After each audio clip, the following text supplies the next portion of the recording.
Hey, what's up, guys? Ryan Rick, Fast Electronic and Loud. We always bring it to you, Fast Electronic, and of course, Loud. Hopefully, mostly, some of you, hopefully all of you, had a chance to check out the Black Ops 3 beta on either your Xbox One and or your PS4. If you didn't get the opportunity, I don't know necessarily if you missed a whole lot. The multiplayer experience initially started off pretty well. There was 3 maps. You could only get to a certain level. Then as the days progressed, they increased the level caps. That way we could see some more of the specialists, because something they introduced with Black Ops 3 beta was the use of specialists. Now there's going to be 9 different specialists. They're going to have a weapon as well as an ability. That's something separate than your, say for example, your score streak, and it is completely separate than something from like your primary and your secondary weapon. You're still going to have those. You're still going to have tacticals. You're still going to have lethals and score streaks, but what they did a little differently with the specialists. So, what are your thoughts on specialists, the weapons and the abilities? Some of them, most of them are futuristic. I kind of think about back when we started playing World at War multiplayer, Call of Duty World at War.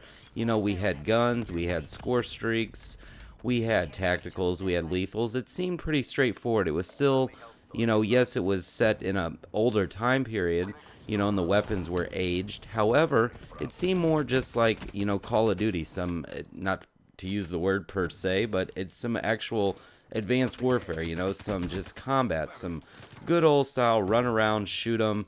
You look like army guys. It's kind of taking a twist for this more futuristic blend, between Destiny and Halo and things like that. Now, I don't mind at all. We spent a lot of time on the PS4 and the Xbox One.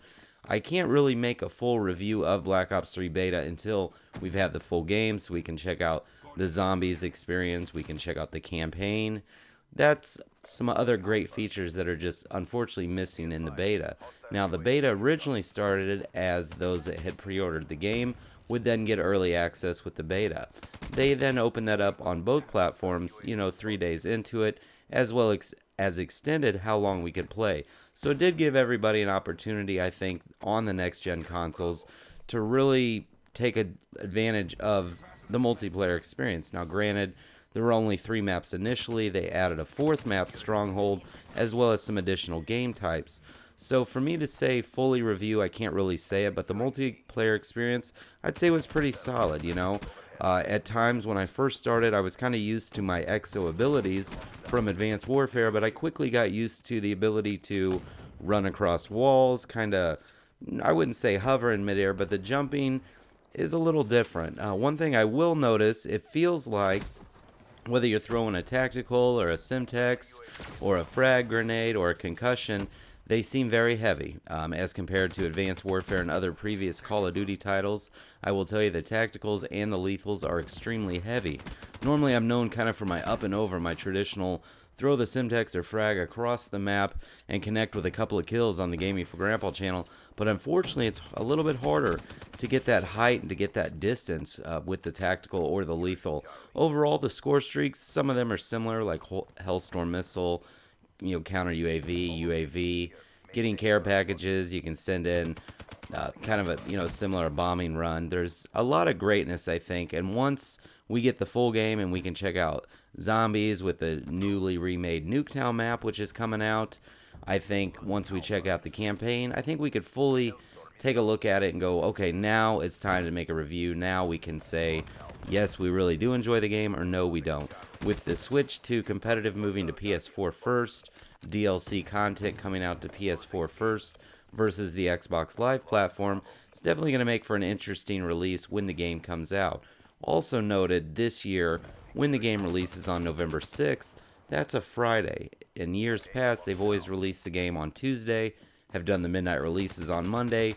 We've participated in many of them, but now it's going to come out on a Friday, so that'll be like a Thursday, technically a Friday midnight release, so those will be able to have the game on Friday and then be geared up for the weekend. So I think that's the reason for it. But all in all, the graphics look pretty great on the PS4 and Xbox One. I believe on PS4 it's actually a true 1080p, but on Xbox One it's only going to be 900p. A lot of the games are like that, with Xbox running at 900p and the Xbox One running at 900p and the PS4 running at 1080p. Xbox One gets a little bit smoother frame rates, so a lot of people would prefer, a smoother frame rate over the, higher quality, but both look pretty good. I think the PS4, in my opinion, we recorded videos on both consoles on the Gaming for Grandpa channel. You can check them out for yourself. They're rendered out the same, so they will be the same. You can just judge the quality. But I've always argued the PS4 quality looks a little crisper and a little sharper. But that's just my personal opinion. We're definitely keeping our pre-order for Black Ops 3. We cannot wait to play the full game so we can make a full review, but kind of our first look, first impressions. We had 11 days to play. It's, 5 days on each different platform.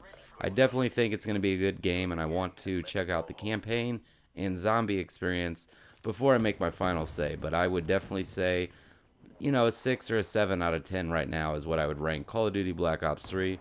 But I'm Ryan Rigg, Fast, Electronic, and Loud. If you enjoyed the video, please click that thumbs up button. Subscribe to the channel if you're not. Thanks for watching.